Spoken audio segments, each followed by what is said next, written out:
So last class में हमने क्या किया था? हमने ज्योमेट्रिकल रिजल्ट्स जो अब तक हाई स्कूल में पढ़ रखा है उसको एक्यूमुलेट कर रहे थे इन राइट सीक्वेंस, है ना? तो हमने ट्राइंगल्स को पूरा कंप्लीट कर दिया था। तो लास्ट रिजल्ट मैंने क्या बताया था? ऑयलर्स लाइन के बारे में बताया था। अच्छा, उसमें एक पॉइंट मैंने अभी बताया नहीं है ना, कि क्यों H A G is equal to 2r cos alpha, ये अभी नहीं बताया ना। ओके, बाकी सारी चीजें बता दिया। ओके, अब हम लोग शुरू करने वाले हैं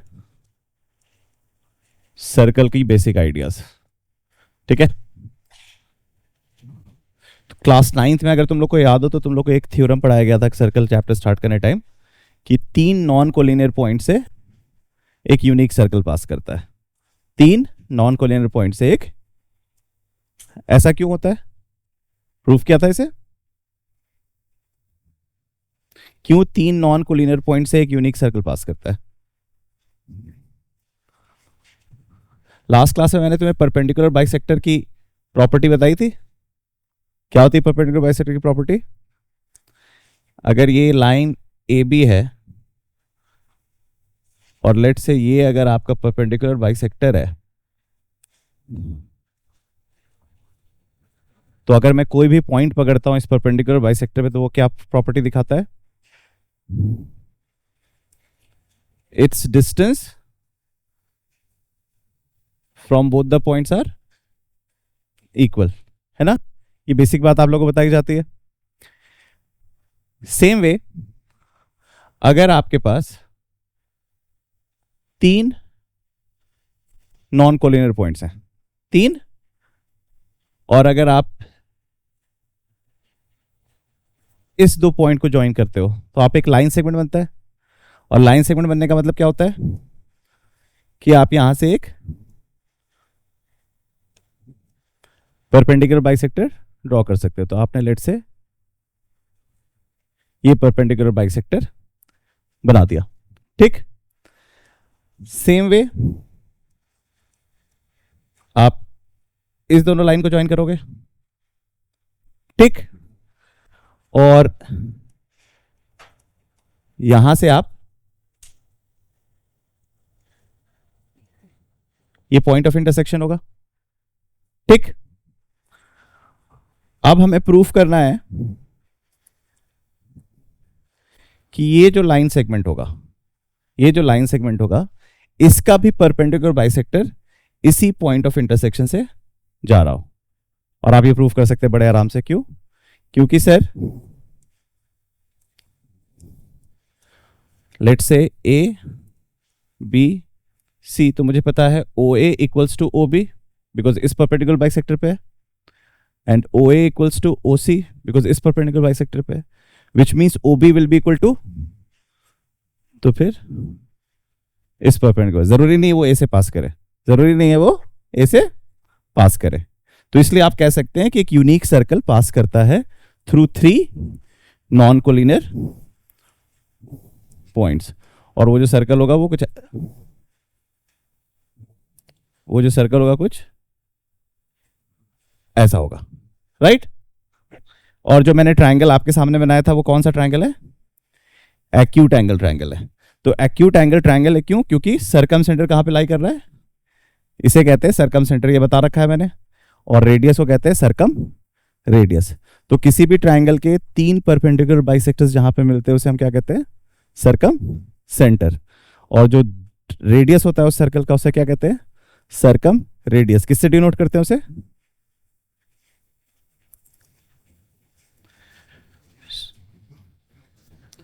तो बेसिकली आप लोगों को ये बात पता है कि 3 नॉन कोलिनियर पॉइंट से एक यूनिक सर्कल पास करता है, और क्यों पास करता है आप लोगों को इस बात की अंडरस्टैंडिंग हो गई है। ठीक है, जब आप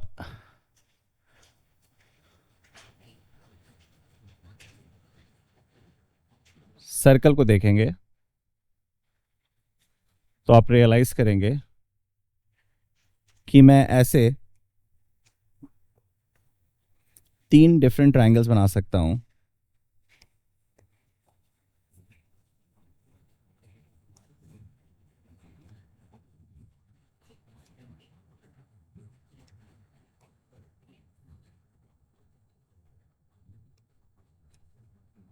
ये जो 3 ट्राइंगल्स दिख रहे हैं, ये कौन से 3 ट्राइंगल्स हैं? एक्यूट, राइट और ऑब्ट्यूज, है ना? तो आप ऑब्जर्व करोगे कि circumcentre is somewhere here, for this the circumcentre is somewhere here, and for this the circumcentre is somewhere here. Basic सी बात, ठीक है? तो अब आपको ये भी एक अंडरस्टैंडिंग होगी कि 3 पॉइंट्स जो ट्राइंगल बना रही है वो सर्कल के सिस्टम में भी आप इस तरीके से ऑब्जर्व करके बता सकते हैं कि वो ट्राइंगल एक्यूट है या ऑब्ट्यूज है या राइट है ना, अगर कॉन्टेक्स्ट दिया जाए तो, ठीक? और इस पॉइंट को आप क्या कहते हैं?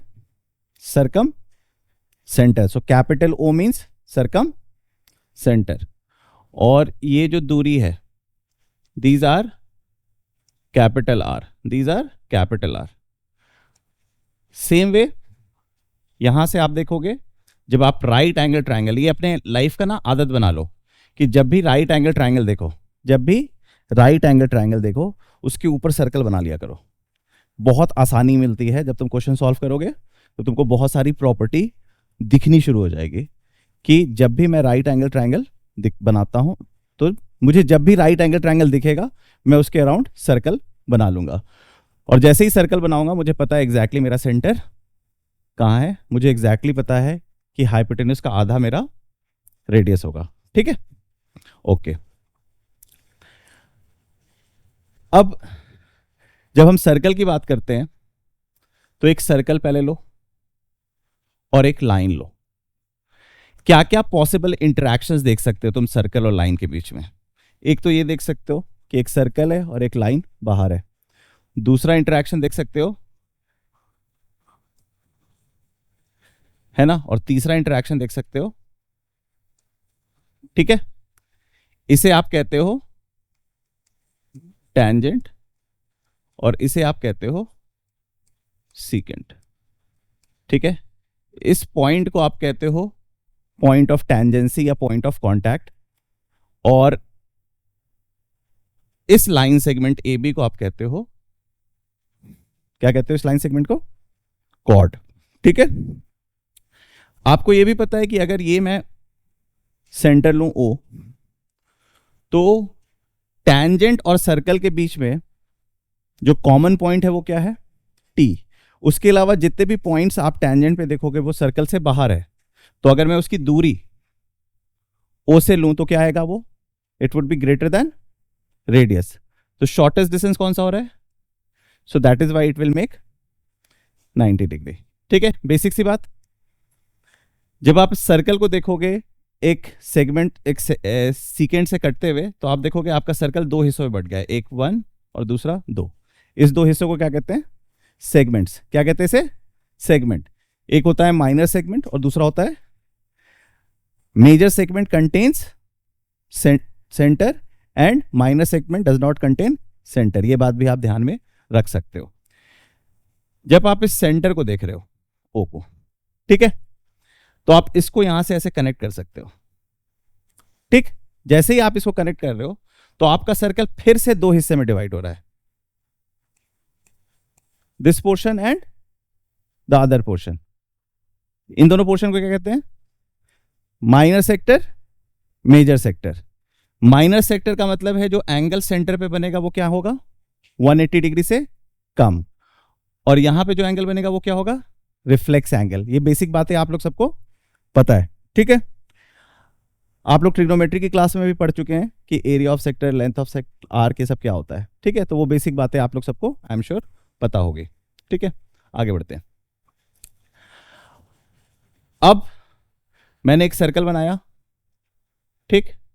और मैंने ए और बी को ऐसे ही 2 रैंडम पॉइंट्स ली जो मुझे ए बी एक कॉर्ड डिफाइन कर रहा है। इस पोर्शन को आप कहोगे माइनर आर्क, इस पोर्शन को आप कहोगे मेजर आर्क, ठीक? जब ये एंगल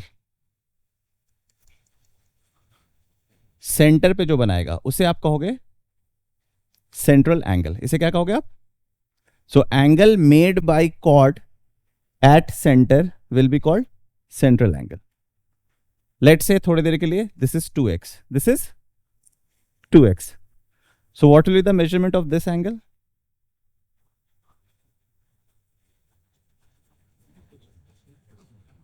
इसे आप कहते हो रिफ्लेक्स एंगल. इसे आप क्या कहते हो? Reflex angle. ये बेसिक सी बात है. ठीक.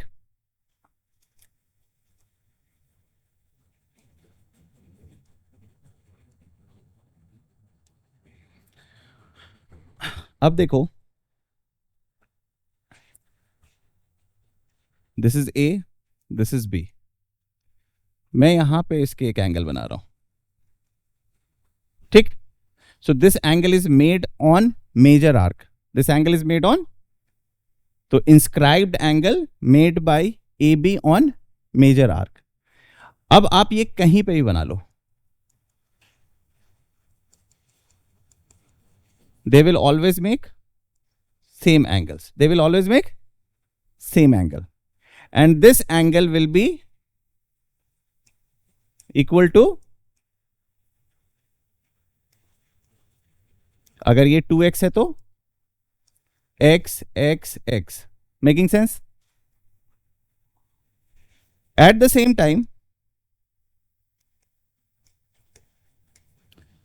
this chord will also make angle on minor arc. This chord will also make angle on minor arc, and all the angles would be equal. ये दोनों एंगल इक्वल होंगे. ठीक. और इस एंगल का जो मेजरमेंट होगा वो कितना होगा?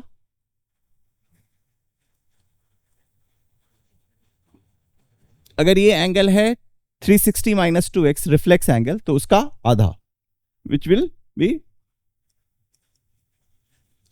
ठीक. और जो ये 4 पॉइंट्स आप देख रहे हो, कोई भी एक पकड़ लो, इसे C कह लो, इसे D कह लो. तो आप जो देख रहे हो,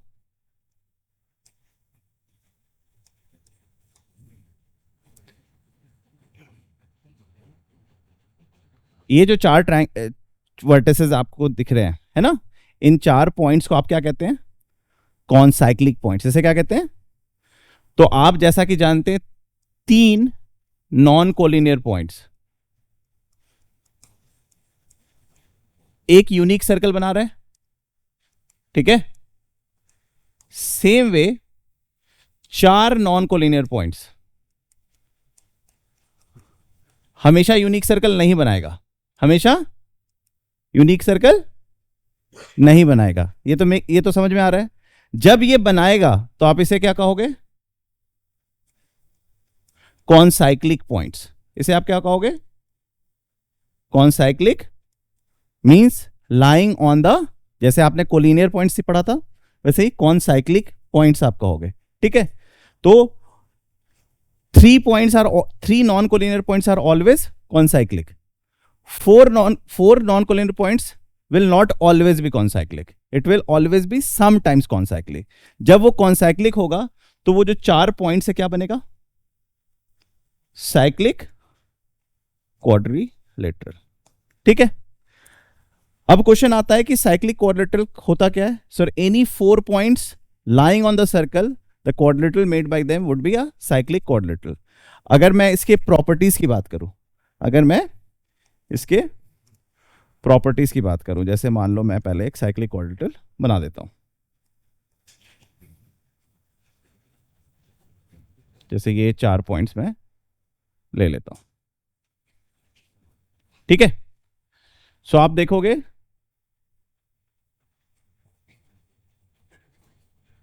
these 4 points are concyclic. How would you recognize that it is concyclic? The sum of opposite angles, ये एंगल प्लस ये angle should be equal to 180 degree. एक और तरीका है टू अंडरस्टैंड कि ये कॉन्साइक्लिक है कि नहीं. लेट से आपको दूसरा इंफॉर्मेशन दिया हुआ है, ये इंफॉर्मेशन नहीं दिया हुआ है, तो आप कह सकते हो, ये कॉर्ड दिख रहा है आपको, let's call this chord as A B. ठीक. Angle inscribed by chord A B on the 2 points should be equal. Making sense? So if I say these 2 angles are equal, it means these 4 points are. तो आप दो तरीके से किसी quadrilateral को कौन cyclic बता सकते हैं। कैसे? या तो अपोजिट एंगल का सम 180 डिग्री, या a random side is making equal angles at both the vertices, subtends equal angle at both the vertices. Making sense? तो आपको रिलेशन समझ में आ रहा है कि कैसे आप साइक्लिक क्वाड्रेटल का sum of angles in a quadrilateral ये बता रहे हैं, राइट और रॉन्ग? ठीक। एक कॉन्सेप्ट होता है, यूजुअली लोग बोलते हैं कि आईआईटी जेईई सिलेबस से हटा दिया गया है, बट समहाउ उसका नाम बदल के क्वेश्चन आ सकता है, मतलब एक जनरल क्वेश्चन बना के आ सकता है, जिसे आप कहते हैं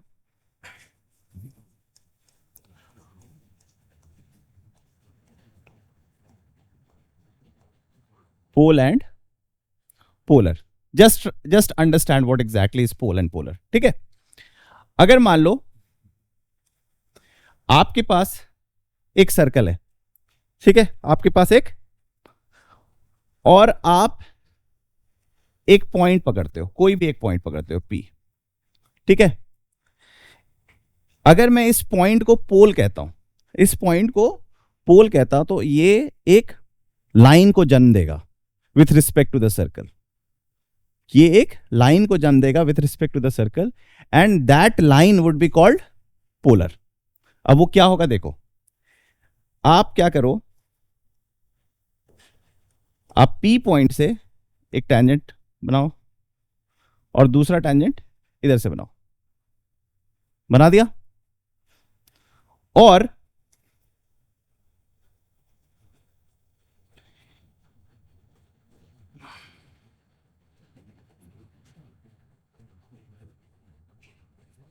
इसके कांटेक्ट पॉइंट से एक लाइन खींच दो, इन दोनों का पॉइंट ऑफ कांटेक्ट होगा कुछ, पहले पॉइंट ऑफ कांटेक्ट बना लेते हैं, लेट से ये और ये, ठीक है? So this line is called polar. इस लाइन को क्या कहते हैं? पोलर।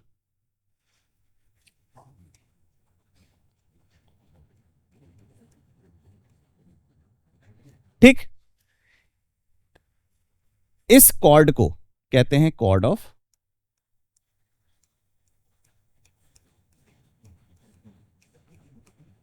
ठीक है, इस कॉर्ड को क्या कहते हैं? Chord of contact.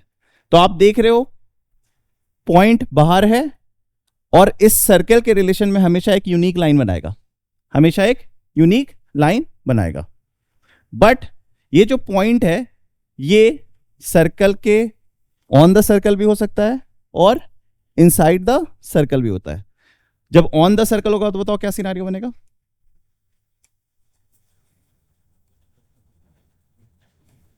अगर सर्कल है ये और लेट से द पॉइंट इज दिस, तो क्या करोगे? You will just create this,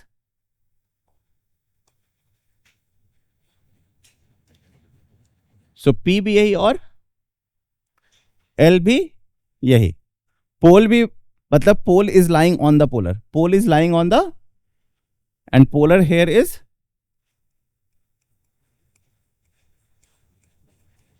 tangent. ठीक? Making sense? तो एक बार पॉइंट बाहर था and he it was making chord of contact, that became polar.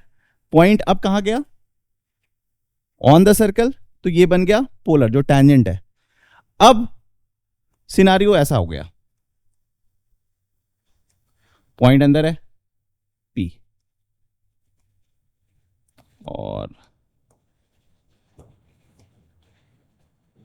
यहां से मैंने एक कॉर्ड बनाया और यहां से मैंने एक कॉर्ड बनाया, ठीक है? अब यहां से मैं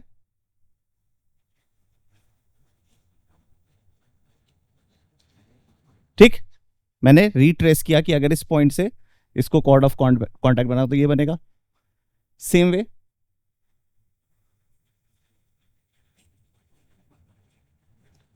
ये बनेगा। अब मैं तीसरा कॉर्ड भी बनाता हूं ना यहां से,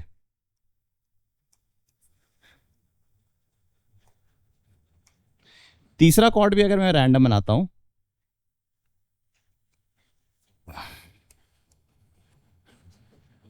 ये सब कोलिनियर बनेंगे सब, and these line will be called polar. Making sense? मतलब अगर मैं आपको अभी दिखाया कि अगर मैं आपको पोल देता हूं तो आप पोलर कैसे बना रहे हो? कैसे बना रहे हो? जब पोल बाहर है तो आप टेंजेंट्स बना रहे हो, टेंजेंट से chord of contact becomes that becomes super easy. जब आपका पोल सर्कल के ऊपर है तो आप टेंजेंट ड्रॉ कर दे रहे हो, वो बन जा रहा है पोलर। जब आपका अंदर है तो आप इससे कोई भी रैंडम कनकरेंट कॉर्ड्स बना रहे हो, रैंडम कनकरेंट कॉर्ड्स बना रहे हो, और फिर नोटिस कर रहे हो कि उसके जितने भी पेयर ऑफ टेंजेंट्स बन रहे हैं, जितने भी कॉर्ड ऑफ कॉन्टैक्ट्स हैं, वो सारे पॉइंट्स एक लाइन पे लाई कर रहे हैं, and that line is called polar. समझ में आ गई बात? अगर तुम इसे दूसरी तरीके से देखो, अगर तुम इसको दूसरे तरीके से देखो, मान लो तुमने पोलर पहले बना लिया, तुमने क्या कर दिया? पोलर बना दिया, एक रैंडम लाइन बनाया, एंड तुमने कहा चलो इसका पोल ढूंढते हैं, इसका पोल ढूंढते हैं with respect to this circle. तुमने एक पॉइंट पकड़ा और कॉर्ड ऑफ कॉन्टैक्ट बना दिया, ठीक? फिर तुम देखोगे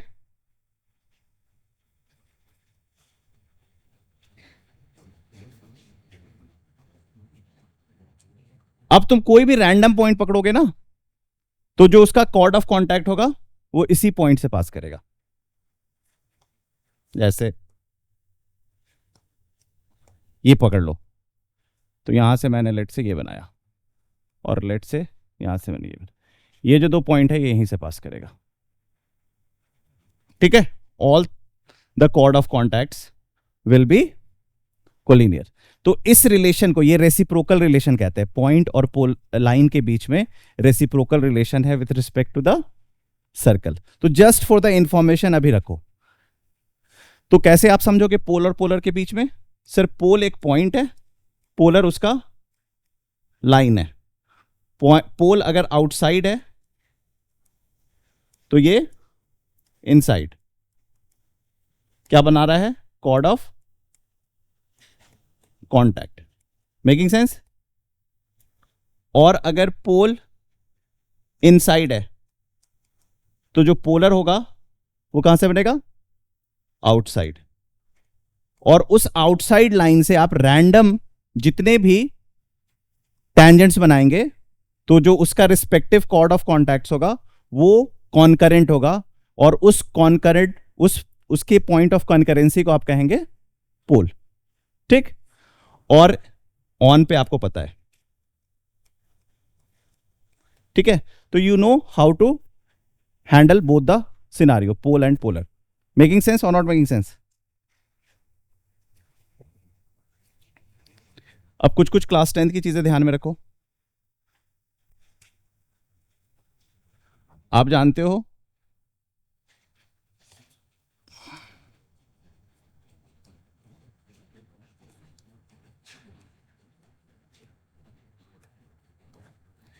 PA इक्वल्स टू PB। क्यों?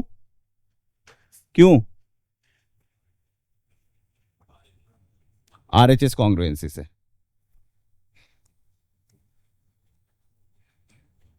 ठीक है? RHS कॉन्ग्रुएंसी से। दूसरा इंफॉर्मेशन जो आपको पता होना चाहिए वो ये, अगर ये PA है, ये B है, और लेट से मैंने यहां से एक टेंजेंट बना दिया PT, बताओ क्या रिलेशन है PA PB और PT का? कोई रिलेशन है क्या PA PB PT का?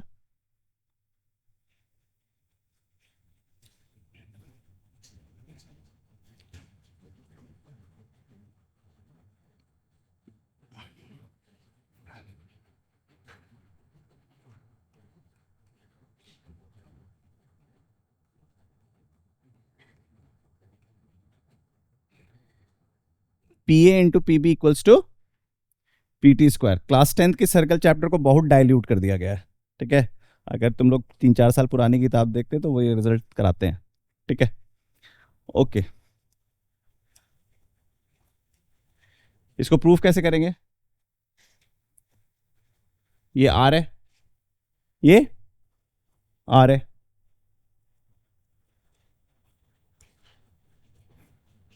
ये एम है, ठीक, मिडिल पॉइंट। इसको कनेक्ट करो।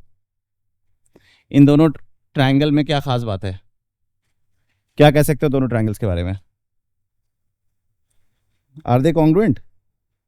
तो why are you saying RHS? They are not congruent. The only thing you can say that they share the common hypotenuse. They share the, तो फिर common hypotenuse को ये अटैक करोगे, PT square plus R square, PT square plus R square equals to OP square, which means OM square plus PM square. अब क्या करें? OM square से छुटकारा कैसे पाएं?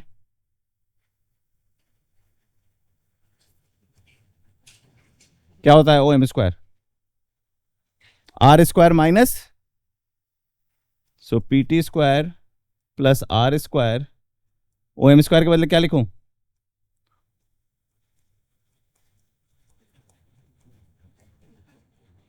क्या हो गया?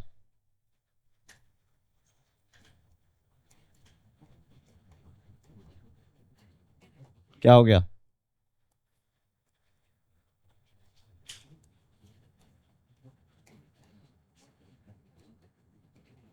क्या हुआ? What is PM plus AM? PB?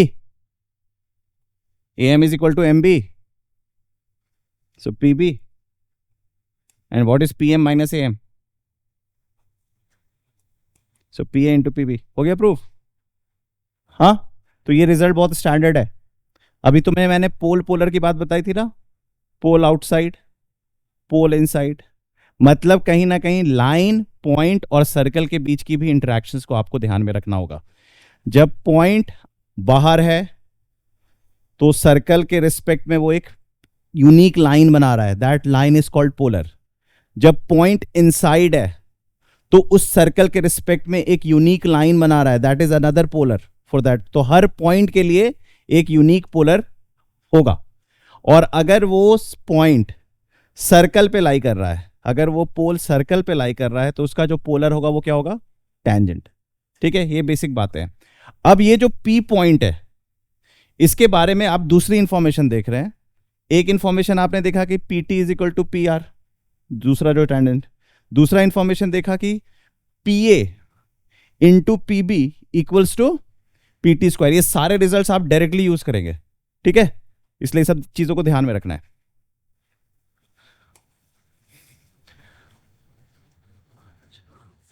ये बताओ,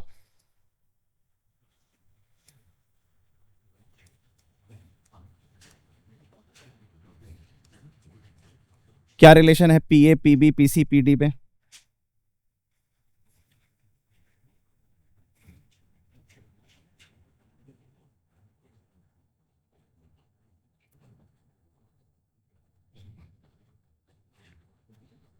अरे इतना क्यों टाइम लग रहा है?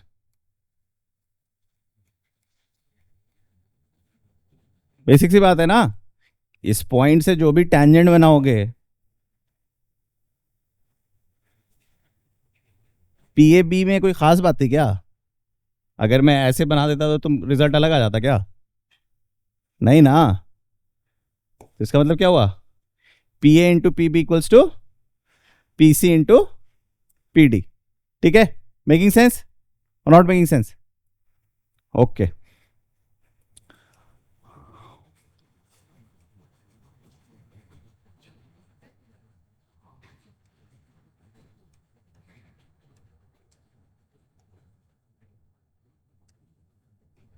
अब बताओ,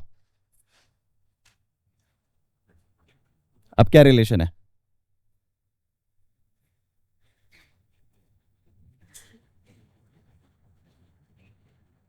अरे तो सेम ही चीज बोलना सर, सही बात, सेम ही बात लिख दो।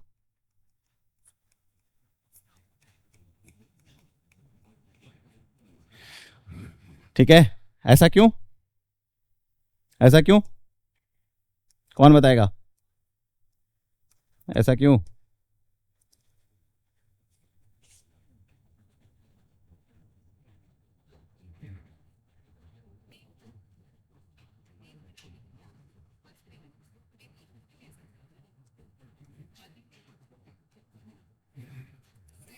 Sir both the triangles are similar, both the triangles are similar, so triangle pack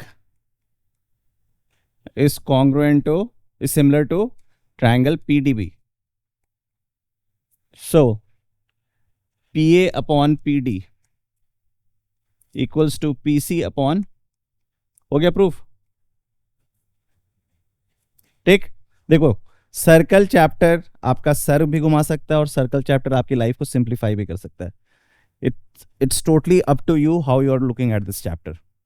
ठीक है, अगर सारी प्रॉपर्टीज तुमको साफ साफ दिखाई देने लग जाए तो सर्कल एक इंटरेस्टिंग चैप्टर बन के आता है. ट्रायंगल की सारी प्रॉपर्टीज साफ साफ दिखाई देने लगे तो ट्रायंगल एक इंटरेस्टिंग चैप्टर बनकर निकल के आता है. तो तुम्हें ये बात का ध्यान रखना होगा कि जितनी भी रिजल्ट्स हैं सब should become your common language.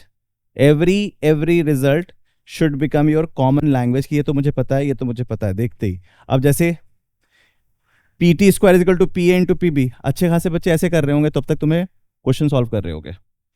PA into PB equals to PC into PD, बहुत सारे बच्चे सिमिलर ट्रायंगल्स लगा रहे होंगे कि कुछ तो जुगाड़ हो जाए, बट तुम्हें दिख गया तो मतलब तुम आगे भागोगे.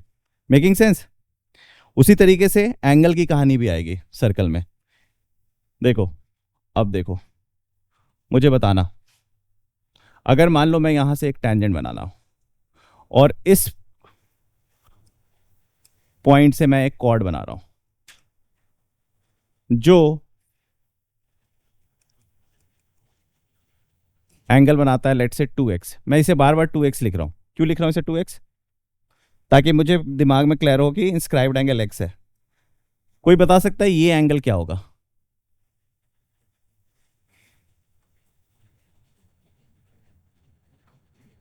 x.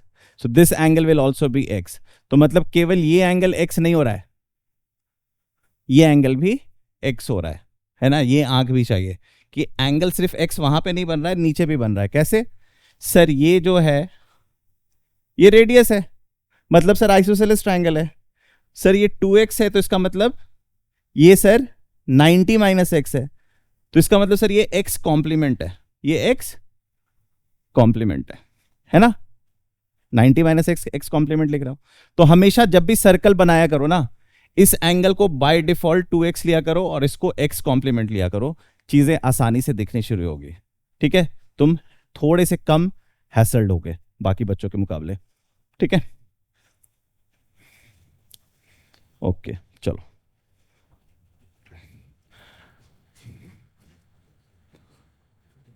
मान लो ये सर्कल है और let's say this is A, this is B, this is C, this is D, है ना. लेट्स से आपके पास ये 4 पॉइंट है. ठीक है, और लेट्स से आपने BC को AD से कनेक्ट कर दिया. ठीक है, और इस पॉइंट को आप कह रहे हो, आपको बताना है इस एंगल का मेजरमेंट. इस एंगल का मेजरमेंट अगर आपको पता है,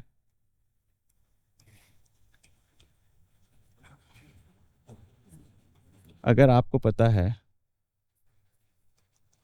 angle made bye AB is 2x and angle made bye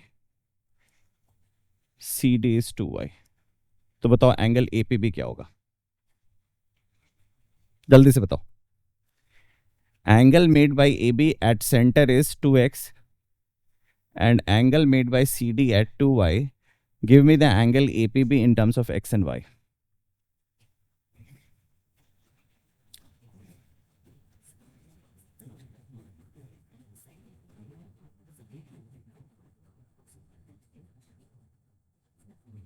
ये एंगल बताना है.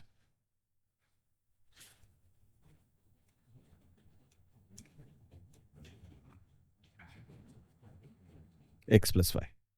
ठीक है, कितने बच्चे देख पाए?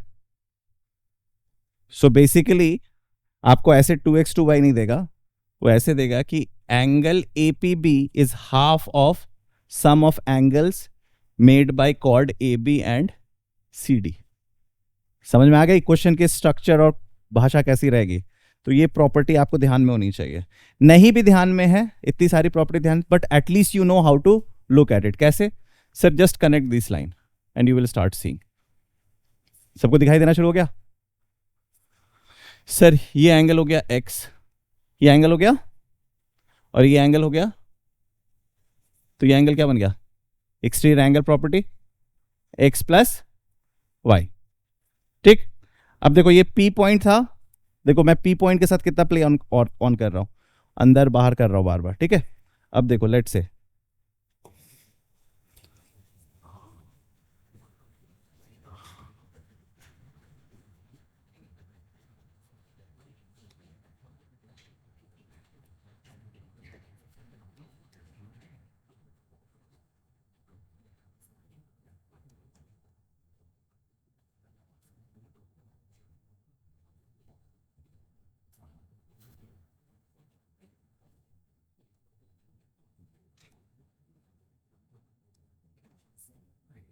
बताओ ये एंगल क्या होगा?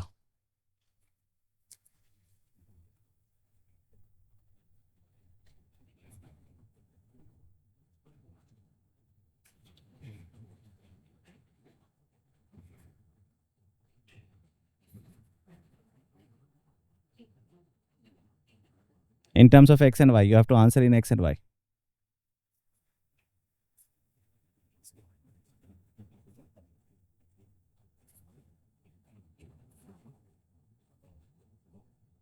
बहुत x minus y means half of 2x minus 2y.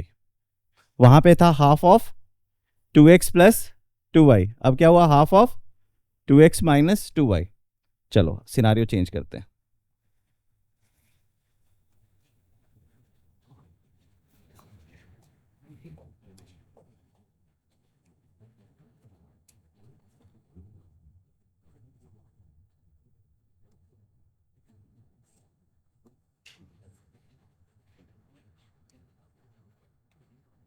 अब आपको बताना है, अगर आपको पता है this is 2x,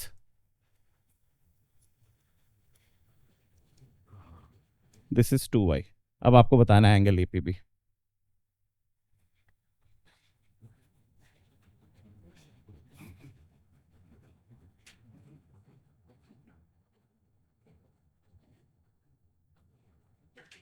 in terms of x y आपको आंसर देना है, एंगल एपीबी.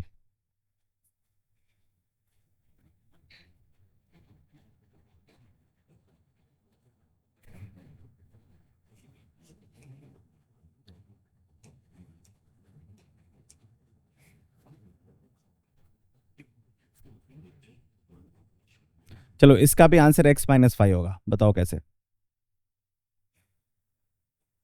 क्या कर रहे हो बताओ? मैं क्या करना चाहिए? इसको कनेक्ट कर दें? इसको कनेक्ट करने को बोल रहे हो? मुझे तो लगता है सबसे अच्छा यही से को कनेक्ट करो, क्योंकि भैया ट्रायंगल बन रहा है ना, कंप्लीट ट्रायंगल बन रहा है. मुझे पता है ये x कॉम्प्लीमेंट है, ये x कॉम्प्लीमेंट का मतलब जानते हो ना, 90 माइनस एक्स. अभी सिंस स्पेस नहीं है इसलिए मैं x कॉम्प्लीमेंट लिख रहा हूं. ठीक. ये एंगल क्या होगा?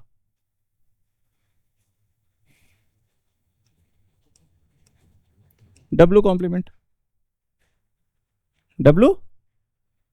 और ये एंगल क्या होगा? Z complement. तो what will be angle APB? 180 degree minus W complement, x complement, x complement, Z complement. अब मैं ठीक से लिख दूं, 90 minus W, 90 minus x, 90 minus x, 90 minus Z. देखो तो क्या आ रहा है? Angle APB. कितने? 360 हो गए. सो माइनस 180 और W plus 2x plus Z minus 180. 180 को क्या लिख सकता हूं मैं?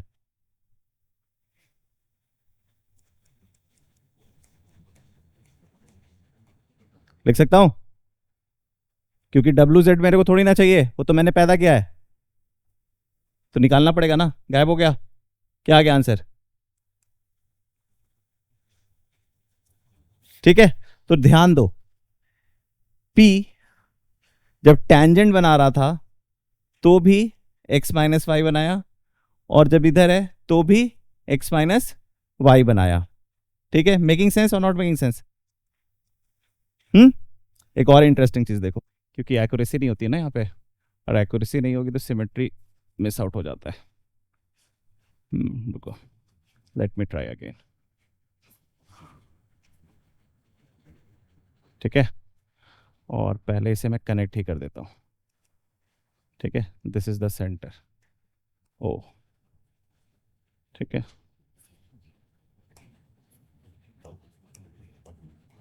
इसे कर देता हूँ 90 डिग्री, कर दिया 90 डिग्री। इसे कनेक्ट कर दो, इस एंगल की बात कर रहा हूँ मैं 2x। ठीक है, अब ठीक है, अब डायग्राम समझ में आ रहा है, और ये एंगल हो गया y। ठीक है, मैं एक्चुअली ए भी बनाना नहीं चाह रहा था, क्योंकि ये भी गंदगी कर रहा है वहां पे, है ना। अब तो दिख रहा है 2x, है ना। अब बताओ, हाँ 2y। चलो करो, कैसे करेंगे?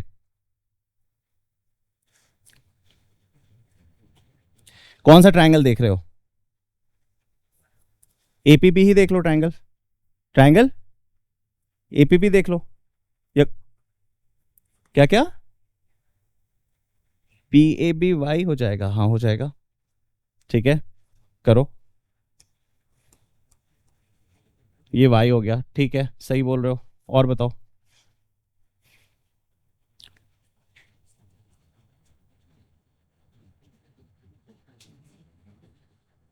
एकदम सही बोला, अब बताओ।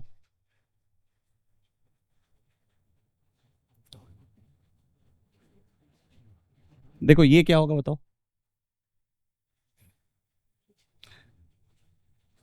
ये एंगल क्या होगा अगर मैं इसे 2W बोलूं तो? W होगा या W प्लस वाई होगा? W प्लस वाई होगा, क्योंकि इस कॉर्ड का central angle 2W plus 2W Y है, तो ये क्या हो जाएगा? W plus, so angle A P B क्या होगा? 180 degree minus W plus 2y। ठीक, समझ में आई? And what is 180 degree?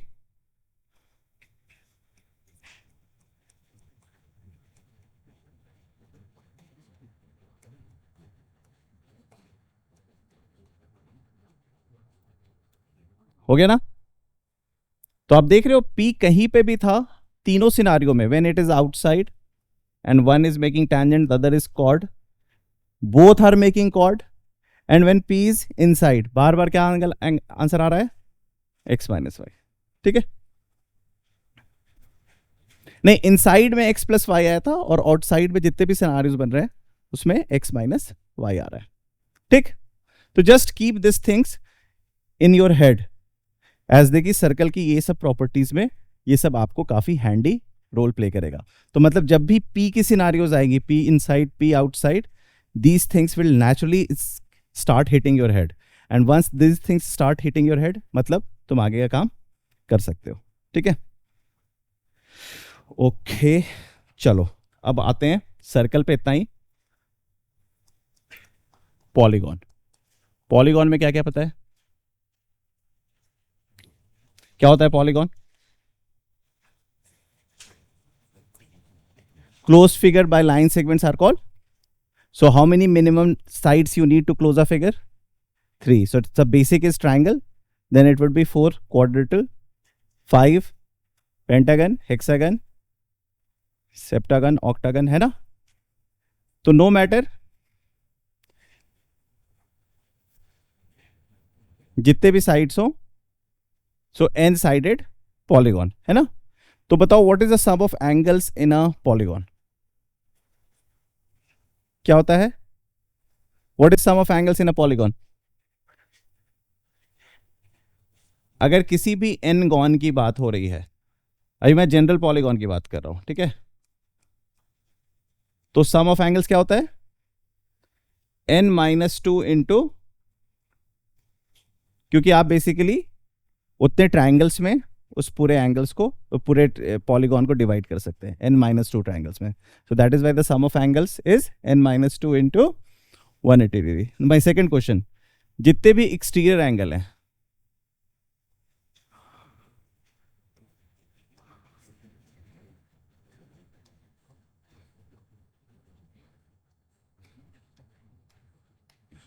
ये पांचों एंगल का सम क्या होगा, 360 डिग्री। सो नो मैटर कितना भी एन गॉन हो, आपके जो एक्सटीरियर एंगल्स का जो सम निकल के आएगा हमेशा क्या आएगा, 360 degree. This is the story you should know for general polygon. अब हम लोग जो बात करने वाले हैं,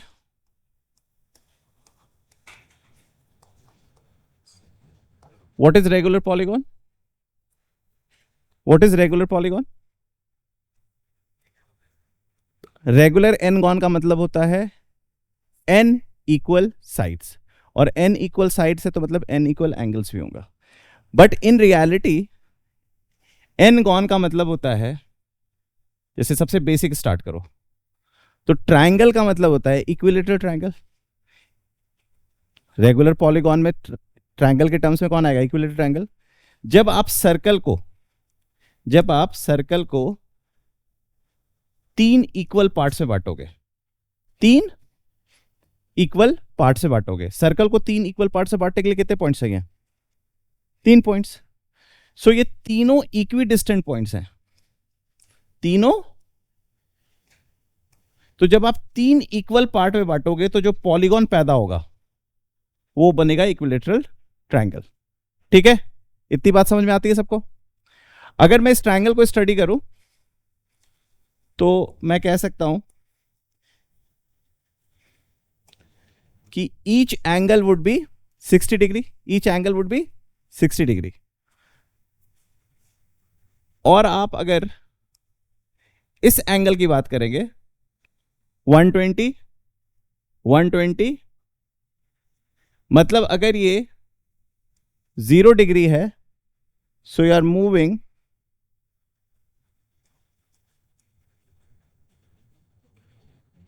ठीक है, you are moving 120 degree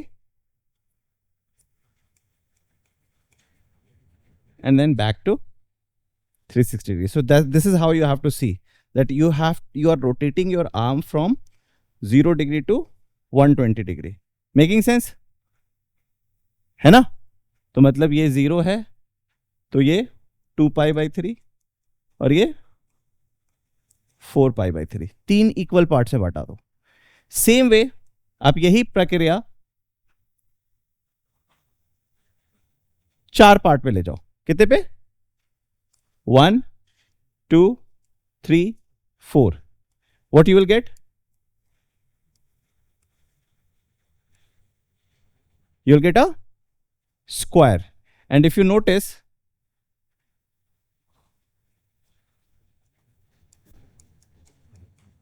this is 2 pi by 4, this is 2 pi by 4. Making sense? So you are saying 0 rotating the arm to pi by 2, then rotating the arm to pi 3 pi by 2. आप इस rotation से के point of view से देखें। ठीक, तो जब आप 4 इक्वल पार्ट में बांट रहे हो तो you are getting a square. और पेंटागन कैसे बनाओगे,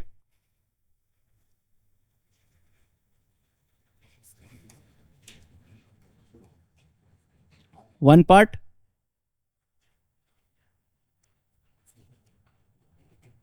कितने पार्ट बन गए, 5 parts.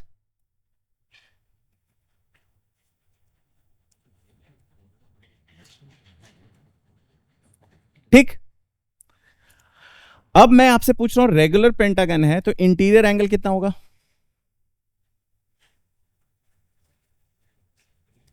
180 into 3/5, 108 degree, it would B 108 degree. And if you notice what will B this angle, 72 degree. क्यों, क्योंकि 5 इक्वल पार्ट में बांटा है, तो basically this is 2 pi by 5, this is 2 pi by 5। अब थोड़ा सा कुछ अंडरस्टैंड कर पा रहे हो कि रेगुलर पॉलीगॉन और सर्कल का काफी क्लोज रिश्ता है, और इसी रिश्ते को किसने एग्जॉस्ट किया था? आर्किमिडीज ने। इसी रिश्ते को एग्जॉस्ट करते हुए तो उन्होंने पाई की value, area of circle, exhaustion principle सबको जन्म दिया था। तो the only thing you need to know in regular polygon is कि सम ऑफ एंगल्स तुम्हें पता है, n-2 into 180 degree divided by n would be interior angle. ये बात तुम्हें पता रहेगी कि इंटीरियर एंगल कैसे निकालते हैं? Total upon number of sides, है ना। अभी 540/5 किया था ना 108 लेने के लिए। दूसरी चीज जो आपको ध्यान में रखनी है कि ये सर्कल पे बैठा हुआ है, सर्कल को n इक्वल पार्ट में डिवाइड कर रहा है। कितने इक्वल पार्ट में? अगर मैं उसका एक पार्ट ले लूं, एक ट्रायंगल, ये सेंटर है, ये लेट से साइड ए है, ये क्या है? साइड ए, ठीक, मेकिंग सेंस। तो मैंने ऐसे कितने ट्रायंगल्स होंगे सर्कल पे? n ट्रायंगल्स होंगे, राइट। तो ये एंगल कितना होगा?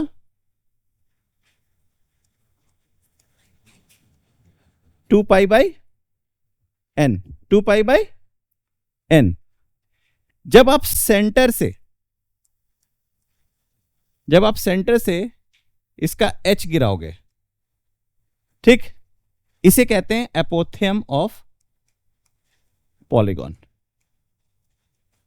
सेंटर से जब आप साइड पे एक परपेंडिकुलर गिराओगे, that is the height, making sense. So if this is 2 pi by n, तो ये क्या हो जाएगा? Pi by n। अगर आपसे पूछा जाए कि बताओ एरिया ऑफ पॉलीगॉन निकालना है, तो आप क्या करोगे? इस ट्रायंगल का एरिया निकालोगे, आप इस ट्रायंगल का एरिया निकालोगे और उसको n टाइम्स मल्टीप्लाई करोगे। अब इस ट्रायंगल का एरिया दो तरीके से, अगर आपको रेडियस पता है, अगर आप उस सर्कल का रेडियस जानते हैं जहां पे इसको एस्टैब्लिश किया गया है, अगर आप उसको पता है तो भी आपका काम हो जाएगा, या आपका ये साइड दिया है तो भी काम हो जाएगा। तो लेट से अगर r आपको पता है, तो एरिया ऑफ दिस ट्रायंगल क्या होगा?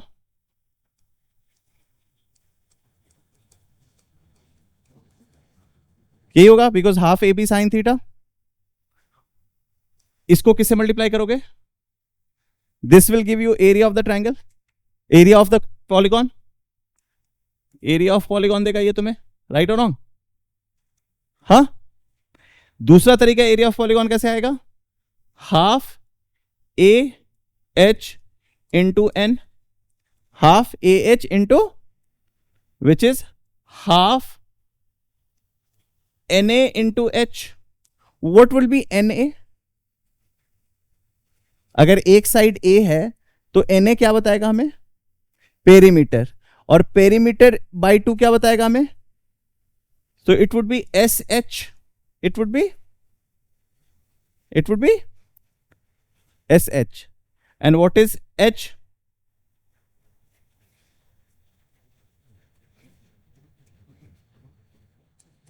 एच कैसे निकालोगे बताओ?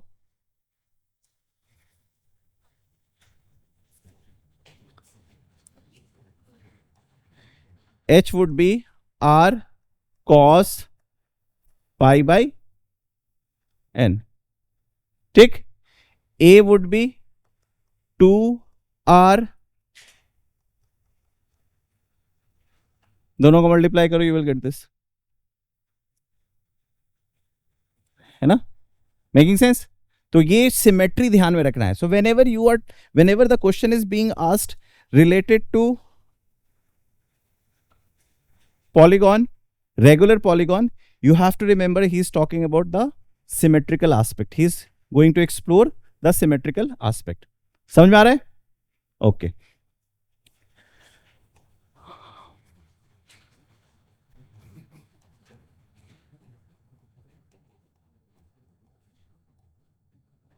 क्वाड्रिलेटरल क्या होता है?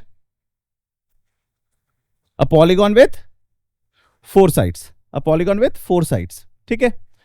अब 4 साइडेड पॉलीगॉन में क्वाड्रिलेटरल मैंने नहीं कराया था ना? नहीं कराया था।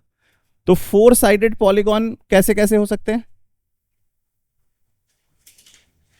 सर? या तो सर ये ऐसे होंगे, या तो सर ऐसे होंगे, ठीक है sir. Both the quadrilaterals are made of 2 triangles, तो सम ऑफ एंगल्स में कोई फर्क नहीं पड़ेगा। सम ऑफ ट्राइंगल्स में कोई फर्क, इंटीरियर एंगल में फर्क पड़ जाएगा सम ऑफ इंटीरियर एंगल्स, ठीक है। तो मैं जो भी पॉलीगॉन्स की बात कर रहा था अभी, वो सब कॉन्वेक्स पॉलीगॉन्स थे, वो सब कॉन्वेक्स पॉलीगॉन्स थे। क्वाड्रिलेटरल में आपके पास एक कॉनकेव पॉलीगॉन होगा, कॉनकेव क्वाड्रिलेटरल होगा, एक कॉन्वेक्स होगा। कॉनकेव कब पहचानोगे? जब कोई भी एक एंगल, कोई भी एक एंगल क्या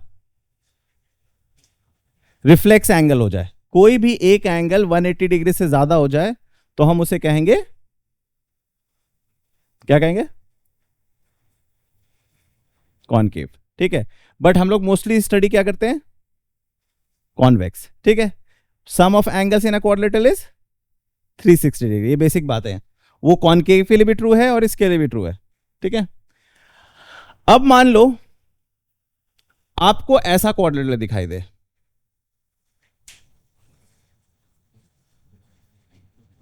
इस क्वाड्रिलेटरल को क्या कहते हैं? काइट, इसे कहते हैं काइट। कैसे पहचानते हैं कौन सा क्वाड्रिलेटरल काइट है? जब दो isosceles triangle common base share करते हैं, जब एडजेसेंट साइड्स इक्वल हो, जब एडजेसेंट साइड्स इक्वल हो तो उसे हम कहते हैं काइट। इसे आप जानते हो, हैंडल कर लोगे। इसका एरिया अगर आप देखोगे तो इसमें आप क्लियर देख सकते हो कि जो डायगोनल्स होंगे वो परपेंडिकुलर होंगे, बाइसेक्ट नहीं कर रहे हैं। They are not bisectors, they are perpendicular, है ना। ये एक बाइसेक्ट हो रहा है, दूसरा बाइसेक्ट नहीं हो रहा है, ठीक है।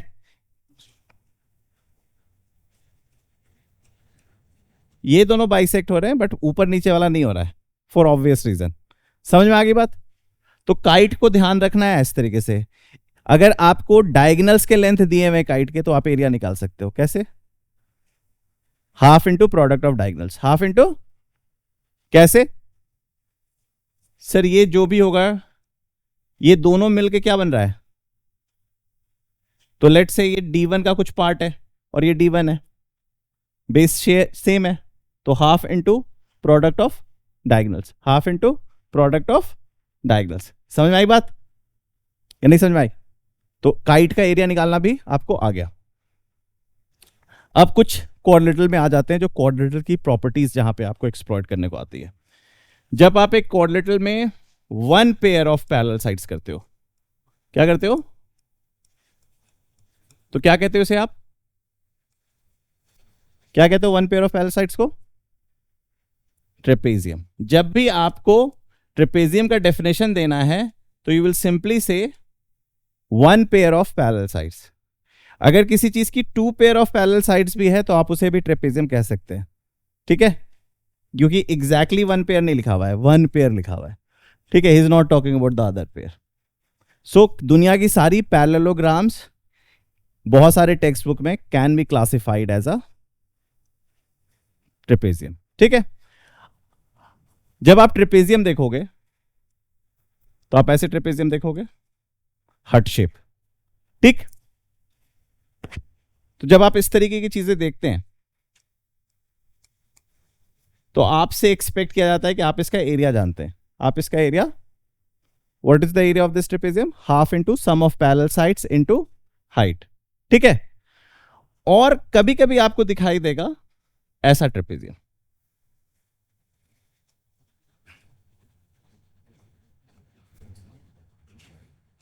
इस ट्रेपेजियम को क्या कहते हैं? Isosceles trapezium. कैसे पहचानते हैं कि ये ट्रेपेजियम आइसोसेलेस है? जब आपके नॉन पैरेलल साइड्स इक्वल हो, जब आपके नॉन पैरेलल साइड्स इक्वल हो। जैसे ही आपको नॉन पैरेलल साइड्स इक्वल दिखेंगे आप समझ जाना वो क्या है? Isosceles trapezium. या किसी क्वाड्रिलेटरल को आपको प्रूफ करना है कि वो आइसोसेलेस है, ट्रेपेजियम है, तो आप कहेंगे कि 1 pair of parallel sides and non pair of parallel sides are equal. या आप कहेंगे ये एंगल और ये एंगल इक्वल है, ये एंगल और ये एंगल, या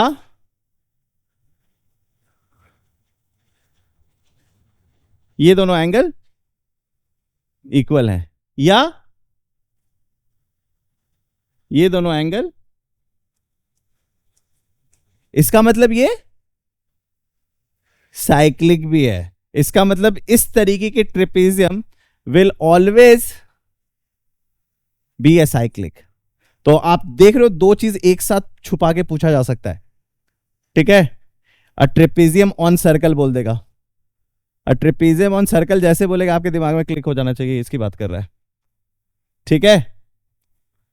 या जैसे वो बोलेगा आइसोसेलेस ट्रेपेजियम है और बीच में कुछ पॉइंट वॉइंट बता देगा, तो तुमको सर्कल खुद से माइंड में आ जाना चाहिए कि इसको सर्कल ड्रॉ कर लो, चीजें दिखनी शुरू हो जाएगी, है कि नहीं। सर्कल की सिमेट्रिक प्रॉपर्टी कितनी पावरफुल थी अभी हमने देखा, है ना।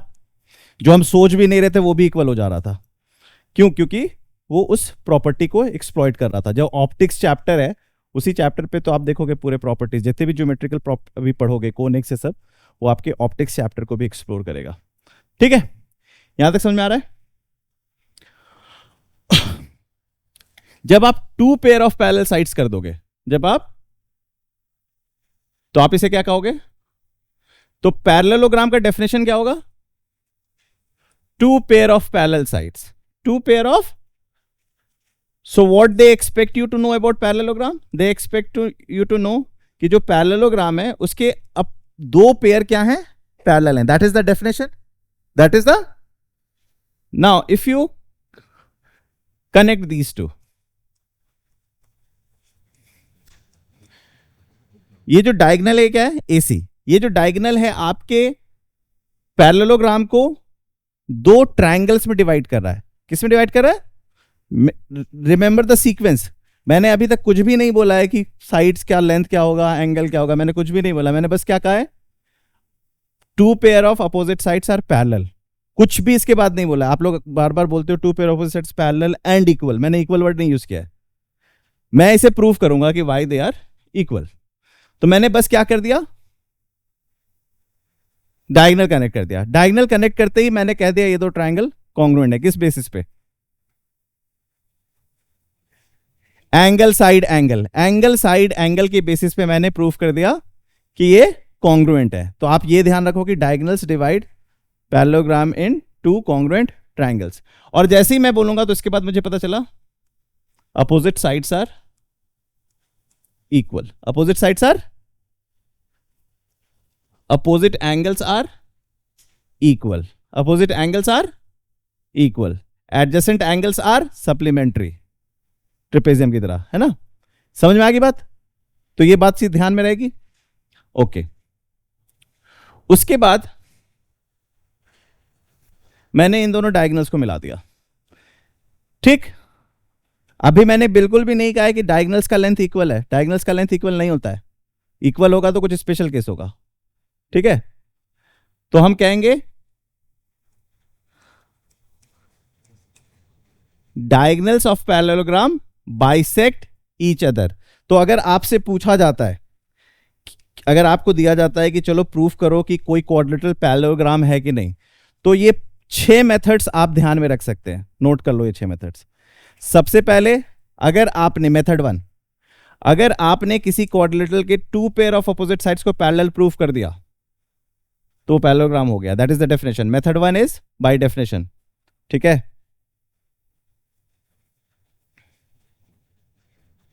मेथड 2, अगर आपने opposite sides of a quadrilateral both pair को इक्वल प्रूफ कर दिया तो भी वो पैरेललोग्राम है, ठीक है। मेथड 3,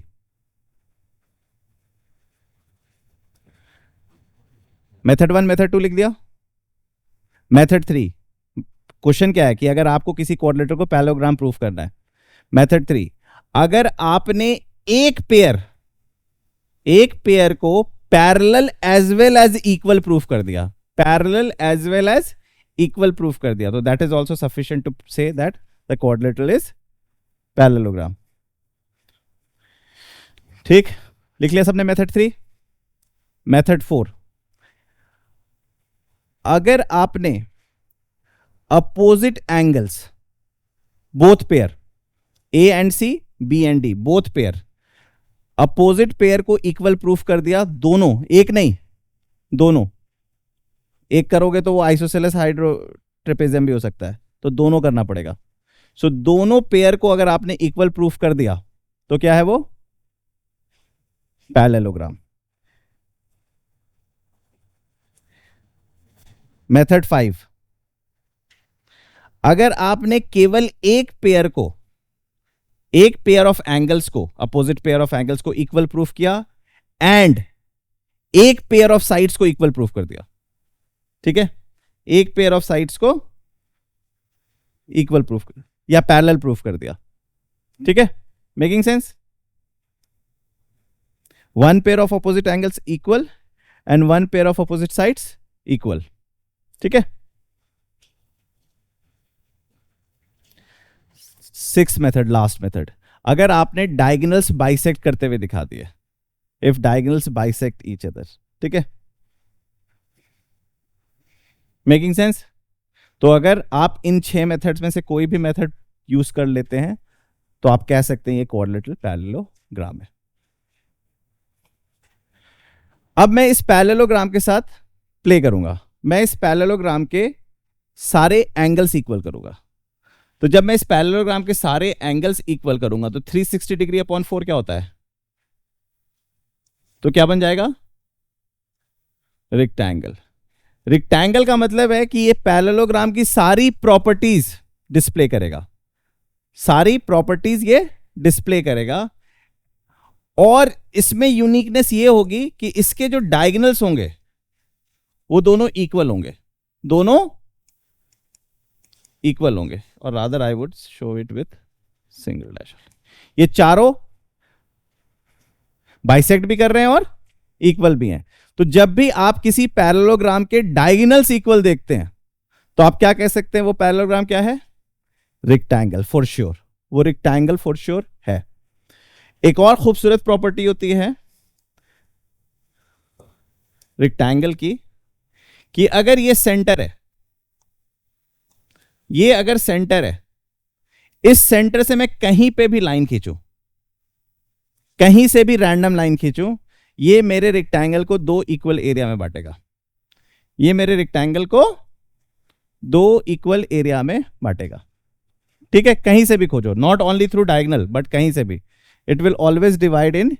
तो ये ट्रेपेजियम और ये trapezium half of the triangle होगा, हाफ ऑफ द रेक्टेंगल होगा, ठीक है, समझ में आ गई बात। तो ये भी ध्यान में रखना।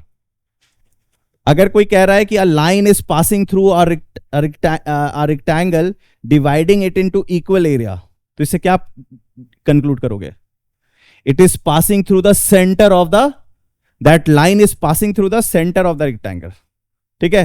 And what is the centre of the rectangle, जहां पे डायगोनल्स मिल रहे हैं, ठीक है। अगर आपको प्रूफ करना है methods to prove a quadrilateral is a triangle, method 1 चारों राइट एंगल डेफिनेशन तो कह ही दो, अगर आपने डेफिनेशन फुलफिल कर दिया तो हो ही गया वो। Method 1 is all 4 angles are right angle. Method 2, अगर आपने ये प्रूफ कर दिया है कि वो पैरेललोग्राम है और उसका सिर्फ एक एंगल भी 90 डिग्री बता दिया, उसका एक एंगल भी 90 डिग्री बता दिया, तो बाय डिफॉल्ट वो रेक्टेंगल हो जाएगा। या आप तीसरा मेथड, या अगर आप ये बताते हो कि ये पैरेललोग्राम है और डायगोनल्स इक्वल है, ये पैरेललोग्राम है और डायगोनल्स इक्वल है, तो भी आप ये चीजों को रेक्टेंगल बना दोगे, ठीक। अब इसी पैरेललोग्राम के मैंने अभी एंगल इक्वल किए थे, अब मैं क्या इक्वल करूंगा, तो मैं इस पैरेललोग्राम के चारों साइड्स इक्वल कर दूंगा। और जब चारों साइड्स इक्वल होंगे तो क्या बन जाएगा, rhombus. So a parallelogram with all sides equal is rhombus, that is the definition, that is the.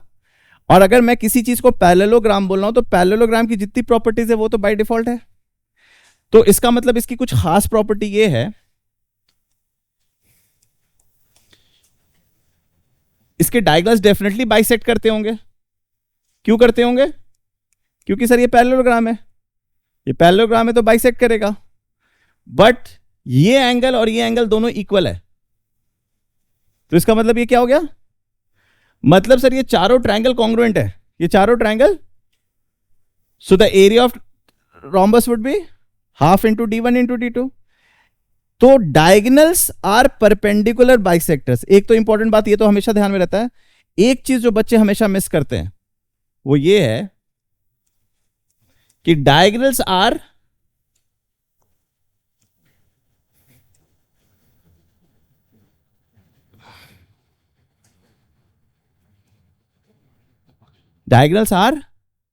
Angle bisectors.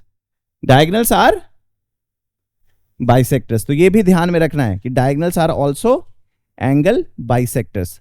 तो रोम्बस के लिए आप एक चीज तो बाय डिफॉल्ट ध्यान में रखोगे कि ये पैरेललोग्राम है जिसका चारों साइड्स इक्वल। दूसरा बात, सर इसके डायगोनल्स परपेंडिकुलर बाइसेक्टर होते हैं। तीसरा बात, इसके डायगोनल्स एंगल बाइसेक्टर भी होते हैं। इसके डायगोनल्स एंगल बाइसेक्टर भी होते हैं। ठीक, how to prove a quadrilateral is a rhombus? तो method 1 definition, method 1 4 equal sides आपने प्रूव कर दिया तो हो गया। मेथड 2, अगर ऐसा पैरेललोग्राम जिसके एडजेसेंट साइड्स इक्वल है, पैरेललोग्राम के एडजेसेंट इक्वल तो नहीं होते हैं, अपोजिट साइड्स इक्वल होते हैं, लेकिन अगर आपने पैरेललोग्राम बता दिया कि ये डायग्राम पैरेललोग्राम है और उसके एडजेसेंट साइड्स इक्वल है, तो इसका मतलब वो क्या है? रोम्बस।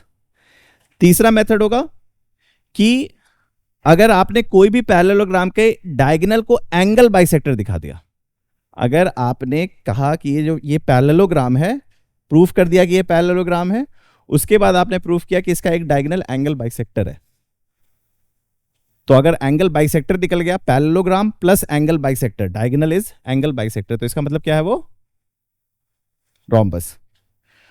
और चौथा मेथड है कि आपने पैरेललोग्राम भी प्रूफ कर दिया और diagonals are perpendicular bisectors, diagonals are perpendicular bisectors.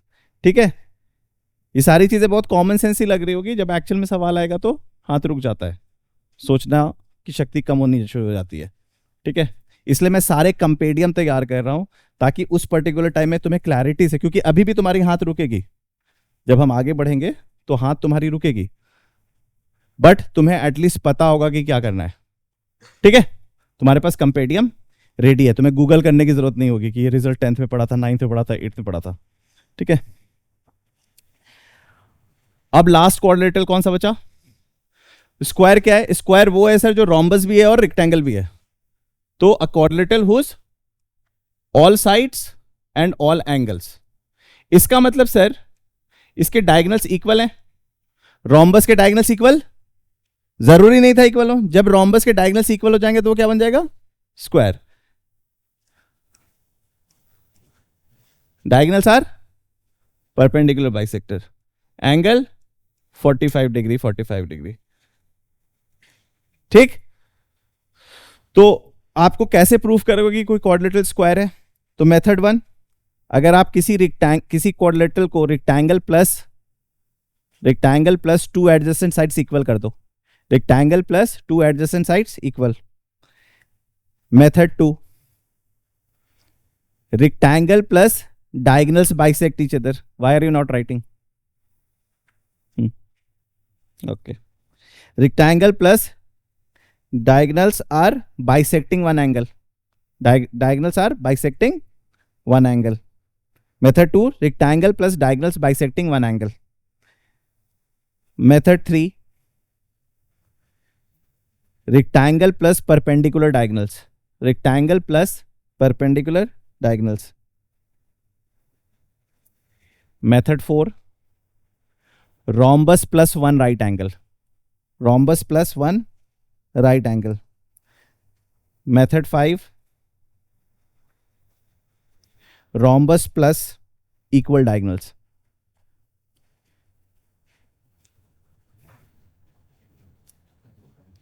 ठीक है, रिपीट कर दूं या समझ में आ गया? किस third method, third rhombus plus perpendicular diagonals. किसी को किसी पॉइंट मिस कर गया तो पूछ सकता है। सबने ये लिख लिया था क्वाड्रिलेटरल पैरेललोग्राम कैसे बनेगा? 6 मेथड्स। क्वाड्रिलेटरल रेक्टेंगल कैसे बनेगा? 3 मेथड्स। क्वाड्रिलेटरल रोम्बस कब कहलाएगा? 4 मेथड्स। क्वाड्रिलेटरल स्क्वायर कहलाएगा? 5 मेथड्स। नहीं तो मैंने जो आपको एक हैंड नोट्स भेजा था ना स्टार्ट करने टाइम, उसमें ये सब लिखा हुआ है, वो भी आपको। Perpendicular diagonals, rectangle plus perpendicular, हाँ rhombus plus one right angle, method 4 is rhombus plus one right angle, method 3 is, so this finishes the compendium of the geometry you need. अब नेक्स्ट क्लास से हम start करने वाले हैं properties and solution of triangle. ठीक है, थोड़ा सा एलिमेंट्री आइडिया मैं वेक्टर का बताऊंगा जो आई एम श्योर तुम लोग सबको पता है. I will give you a revision ताकि तुम लोग को ये ना लगे कि भूल गए एंड समथिंग ऑफ दैट, है ना. तो ये जो 4 दिनों में हमने काम किया है, ठीक है, खास करके लास्ट 2 डेज, पहला 2 दिन तो मैंने तुम्हें बस दिखाया है चीजें कि 4 क्लासेस हो गई है ना. तो पहले 2 दिन में तो मैंने तुम्हें हिस्टोरिकल ओवरव्यू दिया था और प्रूफ का अंडरस्टैंडिंग बताया था. अब हमने पिछले 2 दिनों में points, angles, triangles, circle, quadrilateral, है ना, और पॉलीगॉन, इसकी पूरी रिजल्ट्स को आपको कंपाइल करके रखना है. इसकी जो भी दिक्कत आपको थॉट में आ रही है वो पूछ लो, अभी से क्लैरिटी लाओ. लेकिन ये जितना जल्दी इसको अपने मेमोरी से कमिट कर लोगे उतना तुम्हारे को फायदा होने वाला है. ठीक है, और संडे तक अपने पूरे बैकलॉग ये सब खत्म करो.